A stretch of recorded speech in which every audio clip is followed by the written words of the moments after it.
Here, you both are saying for the dream. Twitch chat says Vitality. Game number 1 has started. They've loaded onto the battlefield, and it's time to find out who wins. Sweejay Chobra, it's your call. All right, we're going into this game number 1, and Twitch chat, you can say what you want because I only live today on this show, and then I'm moving on to another day. So we'll see how the stats pay out for everyone. But it is Vitality versus FortheDream. Vitality statistically kind of having an edge above FortheDream, but we talked about the styles, and we'll see how those pan out. I mean, as we go, kind of past that first early game and start to see a couple of those objectives, we'll see if the movement shows a hint of if Vitality has changed at all. Yeah, exactly. And sorry, Twitch, I'll take my 90% prediction rate over you guys. So, and look at this, Rez actually losing to a Malik, and this is why Malik is really good into a tanky side laners like Wonder Woman. He does true damage. So once he lands his ability, he gets an enchanted cleave blade. It does true damage on his normal attack. So Wonder Woman has to disengage because it doesn't matter how much defense you build, even early game, that true damage is just too much. Yeah, it's just going to shred you apart. And you can see Rez already at a bit of a disadvantage, has to play it a little bit safe. We're just going to hold here to see how the game plays out. Just waiting for a couple things to be sorted out here. But, early on, right, Vitality, do you expect them to kind of show a different style immediately, like in the first couple of objectives, or are you thinking that maybe they're still not quite used to being aggressive? Yeah, I think if you look at their composition, they want to get Murad to level 4, and once he's level 4, you get some side lane ganks, you poke from mid lane, and that's something that Murad is extremely dangerous with, especially with how fast he also takes objectives. And Tulin with Malik are extremely strong in that early phase, so once Murad hits level 4, that's when Vitality needs to take off. If they don't abuse that and they allow, their opponents to shut down Murad's jungle, yeah, Murad can have a much difficult time. Now, you're gonna have to wait a little bit longer till you're gonna see the Kali. I know you're excited for it. You're gonna have to wait for it just a little bit longer. Talk to me a little bit about these side lane matchups, because we've talked a lot about the supports in Europe. The support pool in Europe is subjectively much more experienced than what you see over in North America. We see a lot of the changes in these games go in the ways of the support, but seeing the matchup that we have in the side lane, Sweejay, what are you most looking forward to, whether it be the Slayer or the Abyssal side? Yeah, we see Wonder Woman and Malik on the Slayer side, the Dragon side. Wonder Woman actually could outplay a Malik. Malik is really strong, though, in that early phase, so whoever can rotate and support their side laner to get that gank, Malik does not have an escape pre-level 4. So that's their chance to really get onto him because he can't really run away pre-level 4 without his ultimate. Omen against Max is great because Omen is such a good counter into Max, because if Max flies away, Omen's going to take some free towers. Yeah, of course, that pressure, right? It's not that Omen can follow, but it's the pressure of what am I going to lose if I leave my position is going to kind of loom over Ika quite a bit. We did see, a little bit of a skirmish on the bottom side right in front of the Dragon. Now the Dragon's coming up. So we'll see if both teams go for it. The Sentinel being targeted by FortheDream, and Ika just getting caught out, actually gets pulled right back in. That should be the kill. First blood goes to Arena of Violet.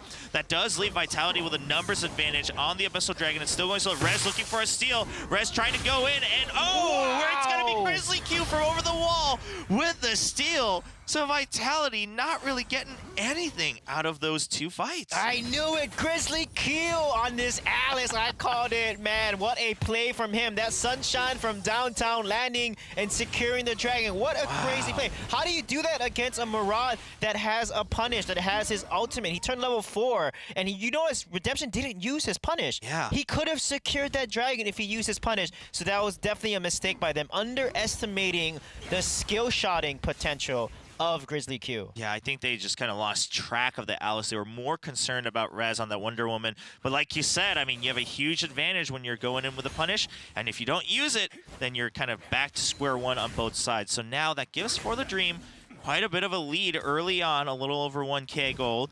And they also obviously have the kind of, we see what you talked about, Sweejay, the damage going on to Redemption, the colleague going off, and this is early game. And Rez comes in, gets the lockdown, gets another kill. Flow nowhere to run, like you talked about. The escape mechanisms for Malik not that high, and that's a triple kill going down for FortheDream. Man, what an engage by Kali there.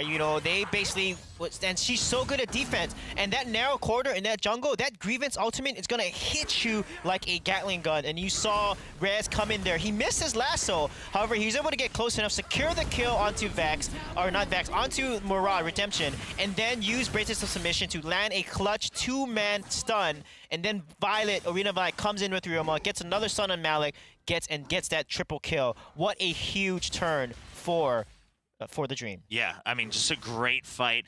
Like we talked about, the aggression. They just saw the opportunity and jumped on it. They said, this is the environment we're looking for. And now they're going to the enemy jungle. Gets a double stun. And Lumber not able to get the entire ultimate. Once again gets locked down. And Shirko going off on Kali's ultimate once again. Vitality has to back out. It's not worth it to try to fight in that jungle with such low health.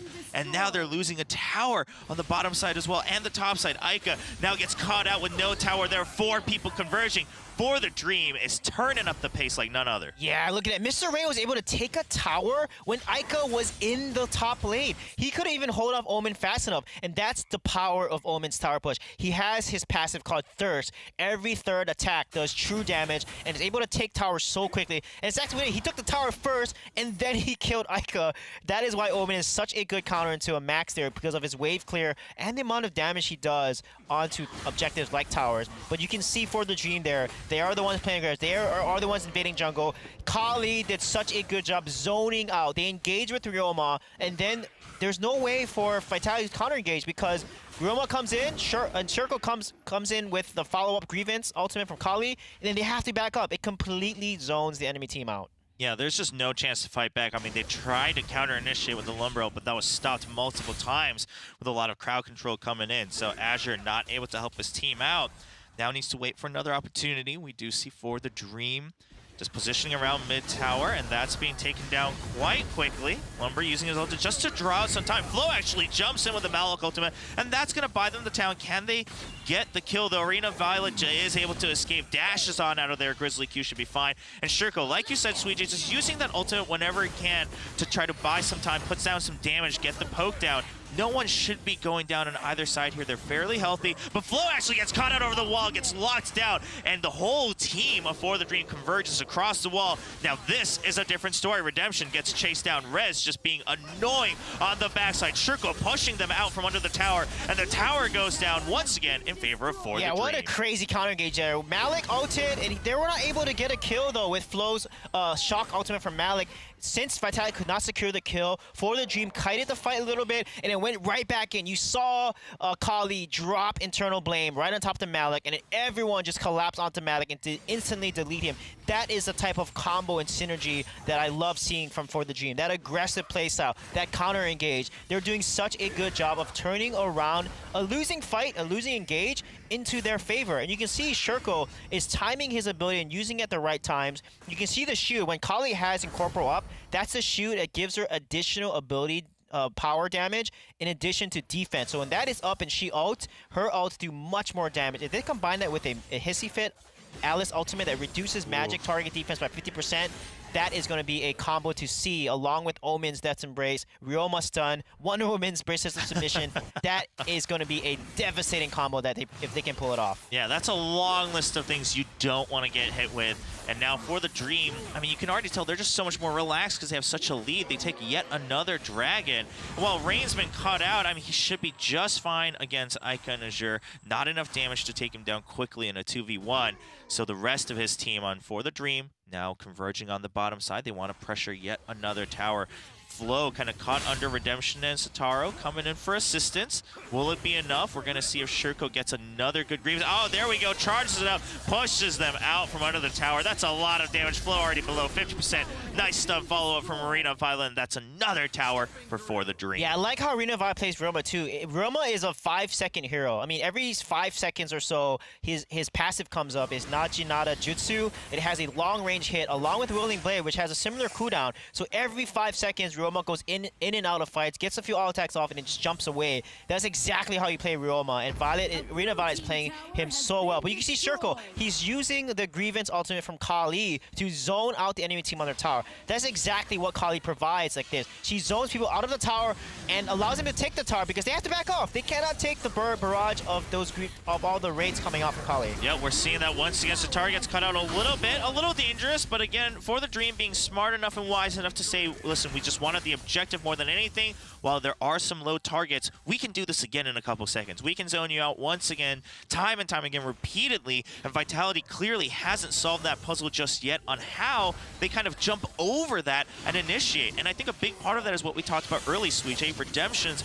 Murad not really being a factor anymore. Yeah, and look at the damage coming out from Kali with Alice. And look at Rain getting a killed Ika there. Bad positioning by Max. Trying to be a little aggressive positioning on that side of the jungle. Yeah, and the fight continues actually as Azure gets caught out. Once again, Rez just chasing through Relentless. Arena Violet actually turning to the side of the wall, gets a double stun. So many people low. Shurko trying to get the snipe. Not able to secure the kill. Sotaro almost walks right back into it. But this should be another high ground tower here. The first one in the game for FortheDream. Redemption's coming back, but a quick kill by Rez onto Sotaro. And that's going to be a trade, but still gets the high ground tower. So an advantage for FortheDream. Mr. Rain still hanging out, still fighting against Flow. Will back out as they've gotten an advantage on the red side for FortheDream. Yeah, what makes Shurko so good on Kali is look at the damage from that. Oh, he barely missed. Oh, he secures it. Wow. Kali does Magic Pierce on her auto attack, so she can actually take towers and help take towers because of the amount of damage coming from our attack. And Redemption is not being able to do too much on Murad. Murad is not good defensively because he needs minions. He needs jungle monsters to be able to stack and unlock his Rift passive so he can then cast Temporal Turbulence and outpoke the enemy team. And as a result, because they're on defensive, Murad's win condition is kind of shut down. Yeah, we haven't seen that action. We haven't seen the poke in and out that we did in the first semifinal today. Coming up from Redemption. The game's not over yet, but it's definitely heavily in favor of FortheDream now with over a 10k gold lead. The kill score in their favor, of course, the towers and dragons as well. It's a clean slate for Vitality on the other side. No objective, just that one single kill.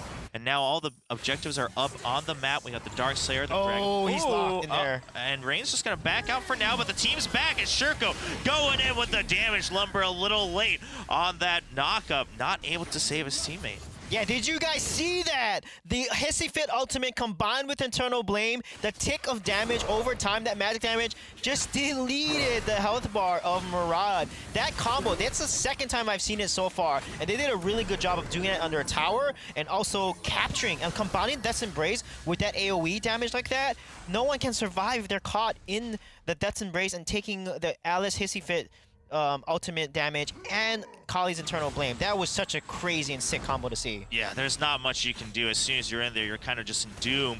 And we're going to see another dive coming out the high ground tower in mid lane. Very low. Redemption does go in with the ultimate, but way too squishy. Gets deleted as he comes out of it. And that leaves Azure with no defense. Shurko once again pushing everybody out. Flo trying to be tanky, but not succeeding in doing so. Ica gets caught out as well. And that is going to be game for FortheDream.